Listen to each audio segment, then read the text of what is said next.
তো নাগরিকত্ব আইন পাস হয়ে গেছে, রুল পাস হয়ে গেছে, যাদের কাছে বিধিবদ্ধ পাসপোর্ট ইত্যাদি আছে তারা তো হয়ে গেছে সিটিজেন, কিন্তু বেশিরভাগ লোকেরই পাসপোর্ট ইত্যাদি কিছু নাই।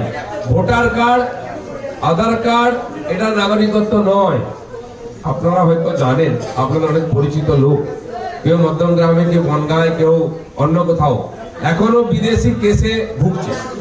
বিদেশি বলে কেস করা হচ্ছে, কেস লড়তে হচ্ছে, সে প্রমাণ করতে পারে এই দেশের, এখানে জমি কিনেছে, প্রমাণ করতে পারবে। কারণ দেশের যে আইন আছে 71 পর্যন্ত অনেক পেঁচানো আছে। আপনাদের যে কোনো লোকের নামে যদি কেস হয়, আপনারা প্রমাণ করতে পারেন আপনারা এই দেশি, বলে আমার বাবা এখানে জন্মেছে, তাতে কি হয়? তো সেই জন্য আমাদের সরকার, মোদী সরকার ঠিক করেছে প্রত্যেককে পরিচয়পত্র এবং নাগরিকত্ব দেবে। তার জন্য দিদিমণি ভেবেছিল মারপিট করে আটকে দেবো, কেউ ফর্ম ফিল আপ করতে পারবে না। সরকার অনলাইনে করেছে, বাড়িতে বসে কম্পিউটারে করবেন, আপনার কাছে যা কাগজপত্র, আধার কার্ড, ভোটার কার্ড সব দিয়ে দেবেন, কিচ্ছু লাগবে না, আপনি নাগরিকত্ব কার্ড পেয়ে যাবেন।